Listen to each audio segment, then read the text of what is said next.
एक बार की बात है, किसी जंगल में शिल्पा नाम की एक दुष्ट चुड़ैल रहती थी।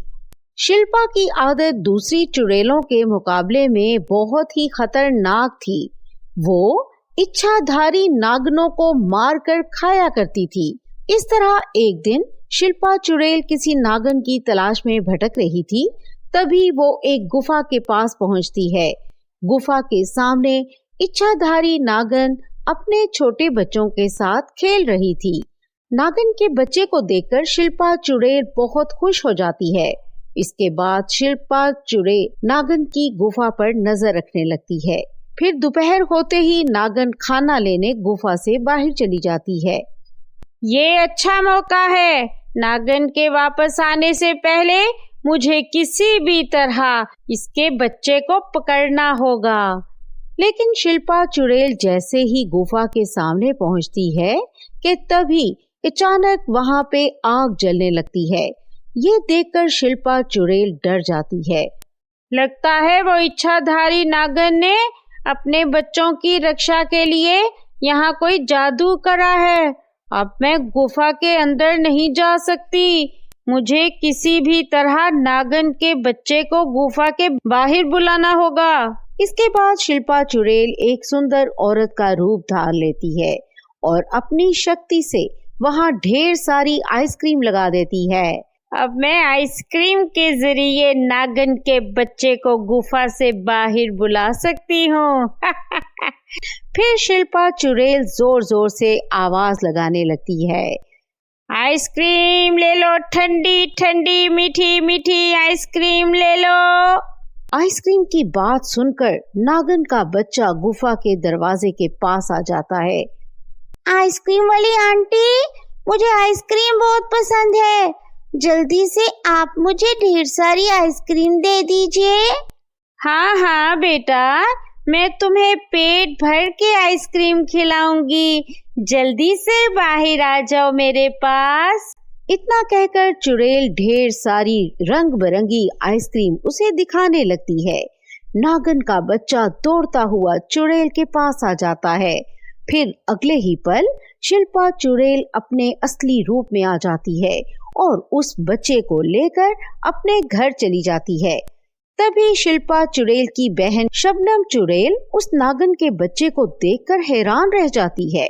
शिल्पा, आखिर तो नागन के छोटे बच्चे को यहाँ क्यों लेकर आई है? तुझे तो पता है कि मुझे नागनों का मांस खाना कितना पसंद है, इसीलिए मैं नागन के बच्चे को पकड़कर यहाँ ले आई हूँ। कल सुबह के नाश्ते में मैं इसका मार कर खाने वाली हूँ। तूने तो बेशर्मी की हद कर दी शिल्पा।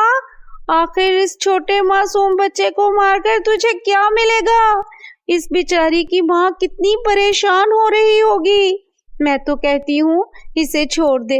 देख शबनम, तू अपने काम से काम रख, मैं इसे नहीं छोड़ने वाली।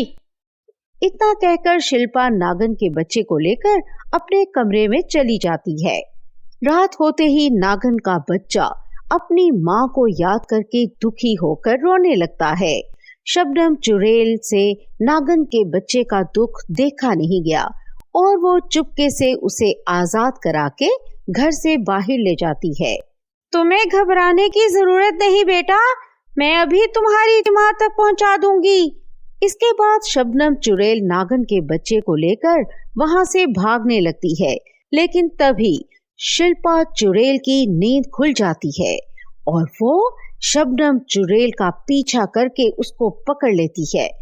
फिर शिल्पा चुड़ैल अपने बालों में लगा जादुई खंजर निकाल लेती है। जब देखो तो तुम हर वक्त मेरे काम में टांग अड़ाती है। आज तुझे मारकर मैं तेरा किस्सा ही खत्म कर दूंगी। अरे शिल्पा, तू इतनी बेरहम कैसे हो सकती है? आखिर मैं तेरी बहन हूँ। तू अच्छी तरह जानती है कि मैं कितनी बुरी हूँ, सिर्फ अपना फायदा देखती हूँ। तुझे मारकर जरा भी अफसोस नहीं होगा।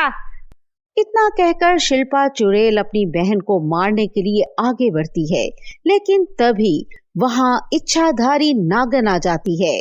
इच्छाधारी नागन अपनी पूंछ लंबी करके शिल्पा चुड़ैल को पूरी तरह से जकड़ लेती है। इसके बाद नागन शिल्पा का सर एक बड़े पत्थर के ऊपर पटक देती है। अरे शबनम मुझे बचा, वरना ये नागन मेरी जान ले लेगी। हाय! तेरे जैसी धोखेबाज और मतलबी बहन के साथ ऐसा ही होना चाहिए। मैं तुझे नहीं बचाने वाली। इस तरह धोखेबाज और बेरहम शिल्पा चुड़ैल का अंत हो जाता है। इच्छाधारी नागन शबनम चुड़ैल का शुक्रिया अदा करके अपने बच्चे को लेकर वापस अपनी गुफा में चली जाती है। तो दोस्तों, कैसी लगी हमारी कहानी? कमेंट में जरूर अपनी राय का इजहार करें और हमारे चैनल को लाइक, शेयर और सब्सक्राइब करें और बेल आइकन जरूर दबाएं ताकि नई मजेदार कहानियां आप तक पहुंचती रहें।